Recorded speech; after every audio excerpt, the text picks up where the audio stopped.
তো হযরত আলী রাদিয়াল্লাহু তাআলা আনহু 17 রমজান 40 হিজরি তিনি আব্দুর রহমান ইবনে বালজাম তাকে আক্রমণ করে ফজরের নামাজের সময়।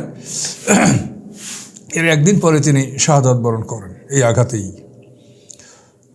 তো হযরত আলী রাদিয়াল্লাহু তাআলা আনহু ওই রাত্রে স্বপ্নে দেখেন যে তিনি আল্লাহ রাসূলের কাছে গেছেন এবং বলেন, ইয়া রাসূলুল্লাহ, আপনার উম্মত আমাকে খুব কষ্ট দিচ্ছে।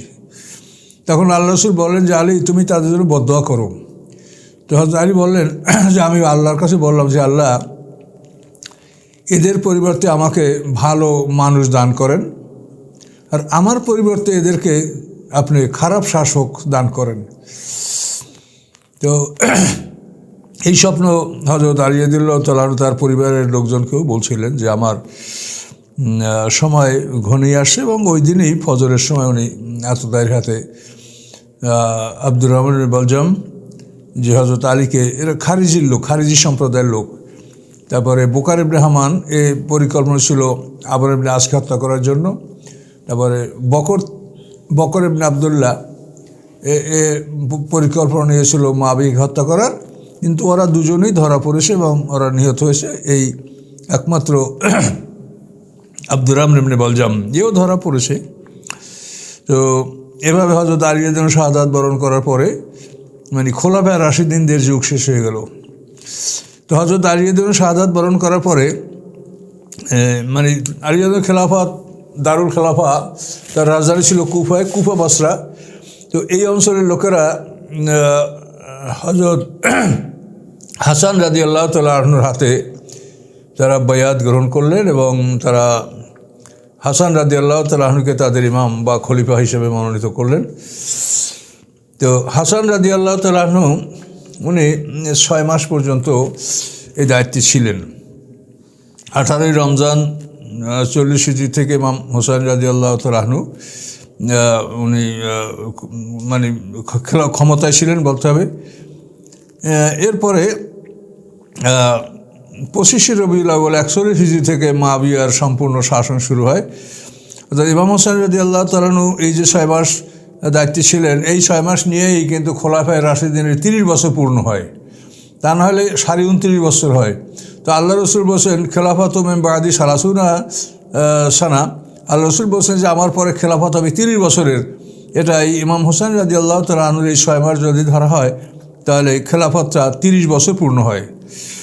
সম্মানিত সুধী, তো ইমাম হাসান রাদিয়াল্লাহু তাআলা আনহু ক্ষমতা গ্রহণ করার পরে তো তার 6 মাস পার হওয়ার পরে মুআবিয়া যেটা ছিল তার জন্য একটা বিরাট সমস্যা।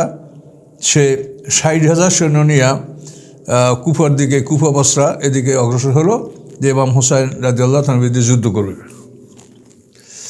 এইভাবে 60,000 সৈন্য নিয়ে যখন সে অগ্রসর হলো, ইমাম হোসেন মুআবিয়ার বিরুদ্ধে যুদ্ধ করলেন না। তিনি তার সাথে কয়েকটা শর্তে তিনি সন্ধি সম্পাদন করলেন এবং খেলাফতের দায়িত্ব বা মানে রাষ্ট্র শাসনের দায়িত্বটা সম্পূর্ণ মুআবিয়ার হাতেই তিনি ন্যস্ত করে দিলেন। এবং যে শর্তগুলিতে উনি সুলে করছিলেন, মুআবিয়া পরবর্তী সে শর্তগুলো পূরণ করেন নাই। তো এক কথা যে তিনি মুআবিয়ার সাথে শর্ত সাপেক্ষে ক্ষমতা বর্জন করেন এবং মুআবিয়া সমগ্র মুসলিম জাহানের শাসক নির্বাচিত হয়। এবং এই বছরটাকে মানুষেরা খুব শান্তির আমুল জামা বলা হয়, যে একত্রিত হওয়ার বছর। এটা একটা শান্তির বছর, যেহেতু ইমাম হোসেন যুদ্ধ তিনি করেননি, যুদ্ধ থেকে তিনি পৃথক থেকেছেন। তো ইমাম হোসেন রাদিয়াল্লাহু তাআলা আনহু এই সন্ধি করার পরে 8 বছর পরে তিনি ইন্তেকাল করেছেন। তো ইমাম হাসান রাদিয়াল্লাহু তাআলার ইন্তেকাল সম্পর্কে বলা হয় যে তাকে বিষ প্রয়োগে হত্যা করা হয়েছে। আশরাফ আলী থানভী রহমাতুল্লাহ তার গ্রন্থে উল্লেখ করেছেন যে ইমাম হাসানের যে স্ত্রী ছিল, যে তাকে বিষ দিয়ে, তার নাম ছিল জাদা। এই জাদা খুব সুন্দরী মহিলা ছিল। ইয়াজিদ তাকে প্রলুব্ধ করেছে যে তুমি যদি ইমাম হোসাইনকে হত্যা করতে পারো, বিষ প্রয়োগে মারতে পারো, তাহলে আমি তোমাকে প্রচুর অঙ্কের মহারণা দিয়ে তোমাকে আমি বিয়া করব। তো এভাবে জাদাকে ইয়াজিদ প্ররোচনা দিয়েছিল। ফলে জাদা ইমাম হাসানের স্ত্রী, সে তাকে বিষ প্রয়োগ করেছে এবং সেই বিষ প্রয়োগে ইমাম হাসান রাদিয়াল্লাহু তাআলা আনহু এক ধরনের শাহাদাত বলা যেতে পারে। এভাবে পৃথিবী থেকে বিদায় গ্রহণ করেন। এবং হাসানের মৃত্যুর খবর যখন মুআবিয়ার কাছে পৌঁছে তখন তিনি আল্লাহু আকবার বলে ধ্বনি দেন।